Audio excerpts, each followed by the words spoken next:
ce que nous apprend le compte du TikToker à qui Macron a répondu sur le paiement au péage.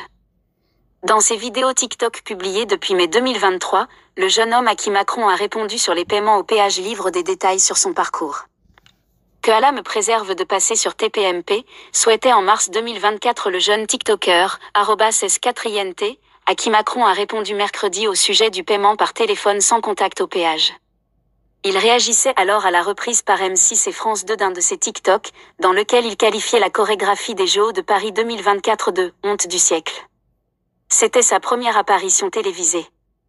10 mois plus tard, le profil de ce vingtenaire d'origine yéménite aux parents athées, a-t-il pu expliquer par ailleurs, se retrouve malgré lui à l'affiche de l'émission de Cyril Hanouna, où son profil est jugé « dangereux ». Le Figaro dresse de lui un portrait anglais sur ses obsessions islamistes, avec des thématiques chères à l'islam des frères musulmans.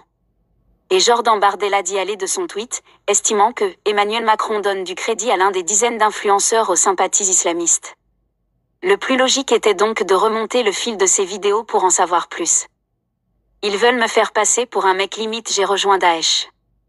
C'est sur TikTok, bien sûr, que S4INT a réagi auprès de ses 250 000 abonnés, ils veulent me faire passer pour un mec limite j'ai rejoint Daesh il y a pas longtemps, mes parents sont inquiets.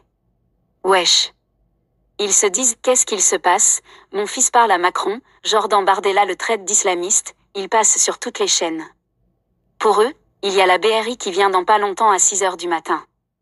Il est vrai que les TikTok du jeune influenceur, vêtu habituellement d'un camis ou d'un maillot de foot, parle régulièrement d'islam, répète son aversion pour la musique, qui détourne de Dieu.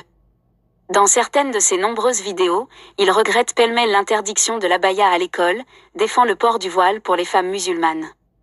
Aussi, dans une vidéo consultée par 20 minutes et qui semble avoir été supprimée dans la matinée de vendredi, il développe une vision de sa religion peu soluble dans la République, où l'État n'a pas à modifier l'islam et à interférer dans la formation des imams ou le contenu de leurs prêches.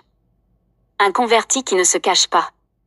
S'il peut donc faire preuve d'un relatif prosélytisme, ce TikToker s'attache aussi à défendre les libertés religieuses d'autres croyances, et ses vidéos sur l'islam semblent plutôt servir un discours visant à dénoncer l'obsession islamophobe, teintée de racisme en France. Et le jeune homme ne s'en cache pas, il est un récent converti à l'islam, pratique qu'il dit avoir commencé pendant le confinement, et dans laquelle il explique avoir trouvé la paix, j'étais une personne très peu fréquentable, mais vraiment pas du tout.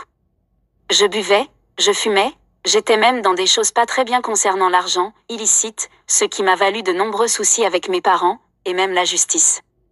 Ce n'était pas fou. Il y a un moment, j'ai cru, j'allais être en prison, raconte S4INT. Dans ces 2 vidéos consacrées à ce retour vers la religion, on y apprend qu'il a visiblement grandi dans Paris.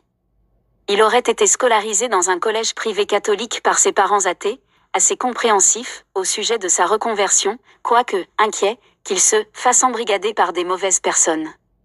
Ce sont mes parents, ils s'inquiètent pour moi, ce qui en soi n'est pas mauvais, considérait-il.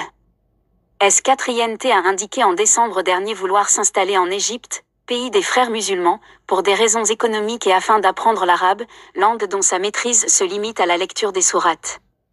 Il pourra continuer d'y gérer sa marque de vêtements au style urbain et aux t-shirts et bonnets 100% coton bio, baptisé SP4 Cetral et dont il fait régulièrement la promotion sur ses réseaux.